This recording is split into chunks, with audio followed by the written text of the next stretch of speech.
Hello guys, welcome to my channel Neha study guide. आज का topic शुरू करने से पहले अगर आप मेरे चैनल पे न्यू है तो प्लीज सब्सक्राइब जरूर कीजिएगा। तो टॉपिक जो आज हम कर रहे हैं वो है class 12 business studies chapter 6 staffing chapter कर रहे थे हम लोग। आज हम लोग करेंगे स्टाफिंग का प्रोसेस क्या होता है। ठीक है, the steps involve in the staffing process are. सबसे पहला क्या स्टेप है हमारा स्टाफिंग प्रोसेस का। Staffing process begins with the estimation of manpower recruitment, which means finding out number and type of employees needed by the organization in near future. सबसे पहले क्या करते हैं, मैन पावर का एस्टिमेशन लगाते हैं कि एग्जैक्टली फाइंड आउट करना कि कितने नंबर और किस टाइप का एम्प्लॉय जो है ऑर्गेनाइजेशन में आगे फ्यूचर में रिक्वायर्ड होगा। ठीक है, कि भाई एग्जैक्टली कितने एम्प्लॉयज की जरूरत पड़ेगी और किस टाइप के एम्प्लॉय की जरूरत पड़ेगी। नाउ यहाँ पे टाइप ऑफ एम्प्लॉय का मतलब क्या होता है। Type means what should be the qualification educational background of the people whom we need to appoint. जिसे भी हमें अपॉइंट करना है उसका एजुकेशनल बैकग्राउंड क्या होना चाहिए, उसकी क्वालिफिकेशन क्या होनी चाहिए है। For estimating man power requirement company will take following 3 steps.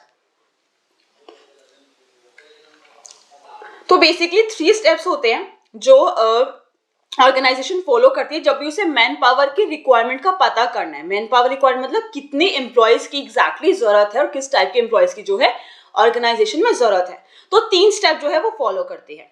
सबसे पहला क्या काम करती है, वर्कलोड एनालिसिस को एनालिसिस करती है वर्कलोड का। ठीक है, वर्कलोड एनालिसिस का मतलब सेम कि फाइंड आउट करना कि भाई कितने नंबर ऑफ एम्प्लॉयज चाहिए हैं। ठीक है, कितने नंबर ऑफ एम्प्लॉयज चाहिए, कितने किस टाइप के एम्प्लॉयज चाहिए, number of employees and type of employees की क्या रिक्वायरमेंट है उसको फाइंड आउट करना। सेकंड स्टेप आता है वर्कफोर्स एनालिसिस। पहला क्या था, लोड चेक करना कि भाई कितने वर्कलोड चेक करना कि भाई कितने एम्प्लॉयज की जरूरत है और किस टाइप के एम्प्लॉयज की जरूरत है। सेकंड स्टेप आता है वर्कफोर्स एनालिसिस। इसमें हम लोग क्या चेक करते हैं, अब देखो ऑर्गेनाइजेशन में ऑलरेडी कुछ ना कुछ एम्प्लॉयज जो है काम कर रहे होंगे। ठीक है, ऑलरेडी जो एग्जिस्टिंग हमारे एम्प्लॉयज हैं उनको चेक करना कि वो ओवरबर्डन है कि अंडरबर्डन है। ठीक है, वो ओवरबर्डन है या अंडरबर्डन है। जब एम्प्लॉयज ओवरबर्डन होते हैं इसका मतलब काम ज्यादा है और पर्सन काम करने वाले कम है, तभी उन एम्प्लॉयज के ऊपर ज्यादा जोर आया हुआ है, काम करने का भार आया हुआ है, बर्डन आया हुआ है काम करने का। ठीक है, ओवरबर्डन यहाँ पे क्या है कि भाई एम्प्लॉयज कम है ऑर्गेनाइजेशन में काम करने के लिए। यहाँ पे अंडर जो है हमारी जो है एम्प्लॉयज जो है अंडर स्टाफिंग है। ठीक है, अब एक आता है अंडरबर्डन। अब चेक कर रहा है कि भाई ओवरबर्डन है कि अंडरबर्डन। पहले उसने देखा ओवरबर्डन तो नहीं है कि भाई एम्प्लॉयज जो है ज्यादा उनके ऊपर भार तो नहीं है काम करने का, एम्प्लॉयज की कमी तो नहीं है। ठीक है, अब सेकंड क्या चेक करेगा, अंडरबर्डन। अंडरबर्डन अगर एम्प्लॉयज होते हैं इसका मतलब ये है कि भाई काम बहुत कम है और लोग बहुत ज्यादा है काम करने वाले। ठीक है, ओवरबर्डन के केस में क्या करेगा, वो भाई बर्डन कम करेगा। ठीक है, एक हमें न्यूट्रल उस पे जाना है। ठीक है, हमें एक न्यूट्रल उस पे जाना है कि भाई ना ओवरबर्डन होना चाहिए ना अंडरबर्डन होना चाहिए। ठीक है, ना ओवर स्टाफिंग हो ना अंडर स्टाफिंग हो। ठीक है, एक न्यूट्रल रहना है हम लोगों को। ठीक है, मतलब जिस हिसाब से काम है उस हिसाब से हमारे ऑर्गेनाइजेशन में एम्प्लॉयज अवेलेबल है। ओवरबर्डन के केस में क्या करेगा, भी लोग कम है काम करने वाले तो और एम्प्लॉयज को अपॉइंट करेगा, जॉब पे रखेगा। ठीक है, अंडरबर्डन है तो क्या करेगा। ठीक है, अंडरबर्डन है इसका मतलब क्या है कि भी काम बहुत कम है, लोग बहुत ज्यादा है काम करने वाले, तो उनको क्या करेगा, या तो उनको जो है जॉब से निकाल दिया जाएगा, उनको मतलब प्रमोशन देके किसी और उस पे भेज दिया जाएगा या फिर उनको ट्रांसफर कर दिया जाएगा। ठीक है, मतलब पर्टिकुलर जिस पोस्ट पे वो भी काम कर रहे हैं वहां पे उनका कोई काम है नहीं, उनको ट्रांसफर कर दो या भाई जॉब से अगर निकालने का अगर रिक्वायरमेंट है तो निकाल दो। ये ठीक है, जो भी करना चाहते हैं वो यहाँ पे केस में कर सकते हैं। तो वर्कफोर्स एनालिसिस में क्या चेक किया जाता है कि भाई एम्प्लॉय ओवरबर्डन है कि अंडरबर्डन है। ठीक है, अब क्या किया जा रहा है, कंपैरिजन किया जा रहा है। कंपेयर कर लिया कि भाई कितने एम्प्लॉयज की जरूरत है, किस टाइप के एम्प्लॉय की जरूरत है। उसके बाद ओवरबर्डन किया, अंडरबर्डन चेक किया। कंपैरिजन में क्या करेंगे, ओवरबर्डन है तो वही हमें जो है और नए एम्प्लॉयज को हम लोग अपॉइंट कर लेंगे, और अंडरबर्डन है तो क्या करेंगे, उन एम्प्लॉयज को या तो रिमूव कर देंगे या उनको ट्रांसफर जो है हम करा देंगे। ठीक है, ताकि न्यूट्रल उस पे हम आ सके। नेक्स्ट स्टेप आता है हमारा रिक्रूटमेंट। हमने पहले चेक किया हमारा ओवरलोड में कि कितने एम्प्लॉयज की जरूरत है, बी में चेक किया ओवरबर्डन है कि अंडरबर्डन है, फिर कंपैरिजन किया जितने एम्प्लॉयज की जरूरत थी उस हिसाब से जो है ओवरबर्डन है तो अपॉइंट कर लिया, अंडरबर्डन है तो उनको रिमूव किया या ट्रांसफर किया, ठीक है। नेक्स्ट आता है हमारा recruitment. It refers to the process of inducing the people to apply for the job and the organization. Induce करना people को, ठीक है, उनको invite करना कि भाई आओ और जॉब के लिए अप्लाई करो हमारी ऑर्गेनाइजेशन में, ठीक है। After accessing the number and type of people required, हमने फर्स्ट स्टेप में क्या किया था, मैन पावर एस्टिमेशन किया था कि मतलब number and type of people जितने भी रिक्वायर्ड है उनको एक्सेस करने के बाद, फाइंड आउट करने के बाद, the manager try that more and more people should apply for the job so that organization can get more choice and select better candidates. यहाँ पे मैनेजर क्या करता है, इस तरीके से जो है जॉब के लिए मतलब लोगों को जो है इंड्यूस करता है कि भाई ज्यादा से ज्यादा लोग इंटरव्यू देने के लिए आए, जॉब के लिए अप्लाई करने के लिए आए, ताकि उनमें से वो बेस्ट ऑफ द बेस्ट जो है कैंडिडेट को सेलेक्ट कर सके। If we can fulfill the requirement from inside the organization through transfer and promotion, then it is very economical and fast, ठीक है। अगर जैसे कि हम लोग ऊपर चेक करके आए कि भाई अंडर बर्डन है, जिसमें हम क्या करते हैं, ट्रांसफर कर देते हैं, ठीक है। एक ऑर्गेनाइजेशन होती है, उसमें काफी सारे डिपार्टमेंट्स होते हैं, या फिर ऑर्गेनाइजेशन होती है जिनकी बहुत सारी जो है अलग अलग जगह पे उनके मतलब क्या कहते हैं, सॉरी गाइस मेरे ना एक्चुअली माइंड से वो वर्ड स्किप हो रहा है कि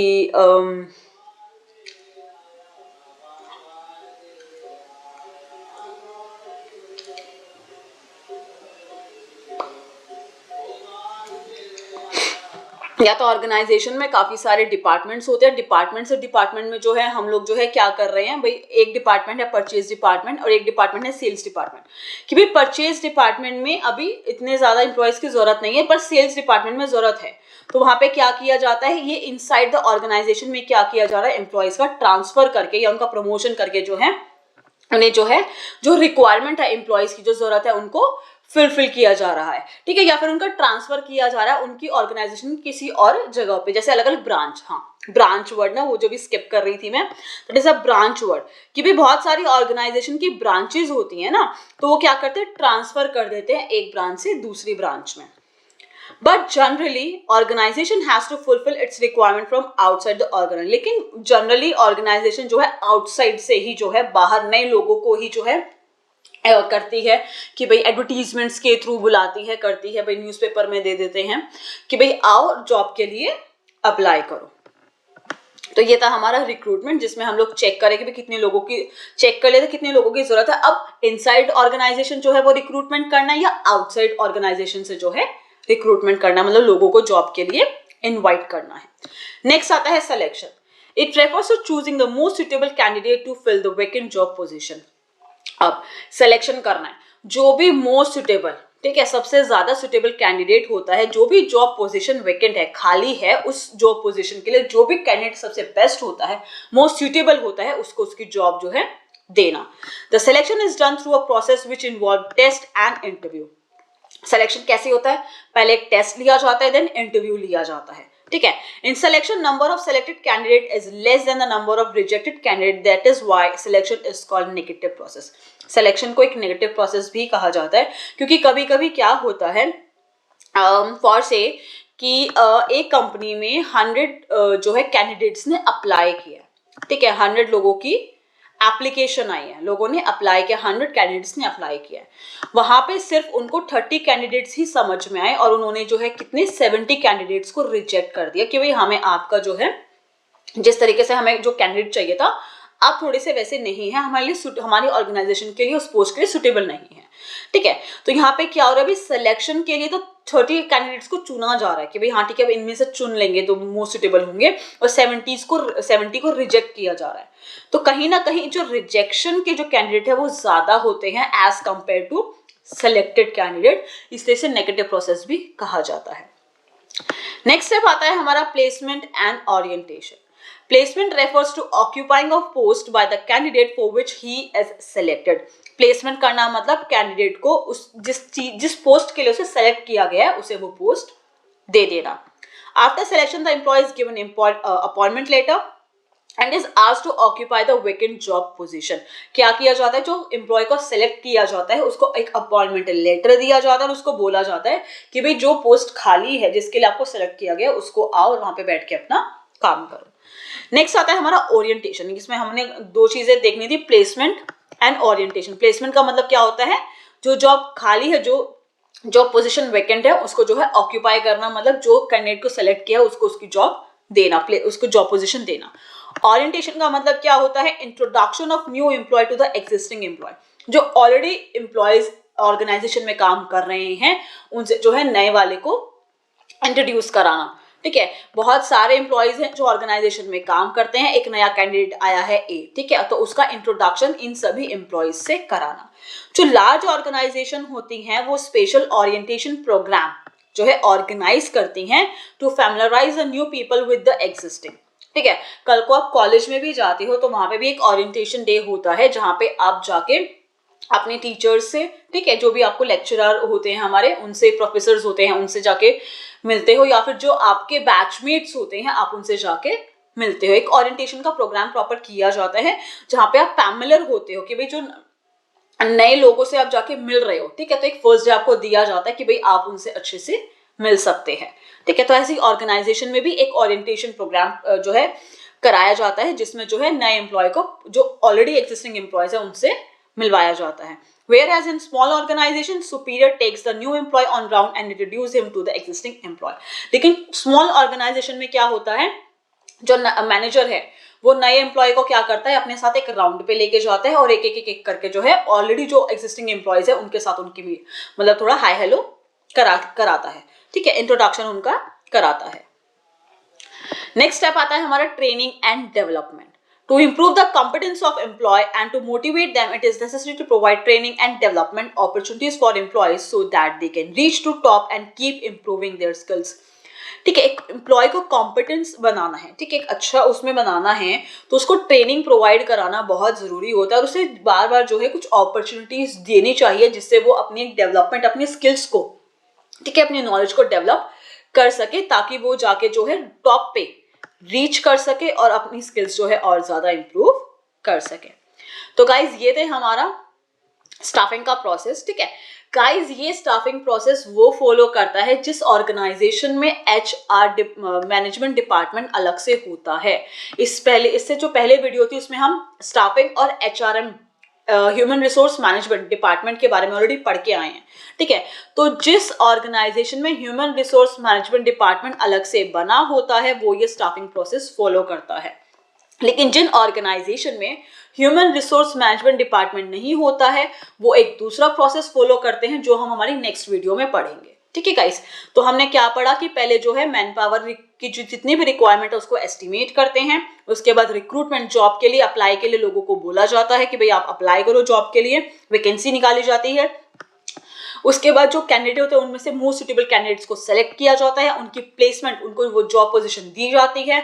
ओरिएंटेशन, उनको जो है एग्जिस्टिंग एम्प्लॉयज से मिलाया जाता है, इंट्रोडक्शन कराया जाता है और फिर उनकी ट्रेनिंग और डेवलपमेंट पे भी ध्यान दिया जाता है। आई होप गाइस कि आपको टॉपिक क्लियर हो गया होगा। अगर आपको कोई भी डाउट हो तो मुझसे कमेंट सेक्शन में पूछ सकते हैं। अगर आपको मेरी वीडियो पसंद आई तो प्लीज उसे लाइक जरूर कीजिएगा, शेयर कीजिएगा। अगर आपने अभी तक मेरे चैनल को सब्सक्राइब नहीं किया तो प्लीज उसे सब्सक्राइब जरूर कीजिएगा। मैं इस चैप्टर से जो और टॉपिक है उनकी वीडियो बहुत जल्दी अपलोड कर दूंगी। Thank you so much guys मेरी वीडियो देखने के लिए।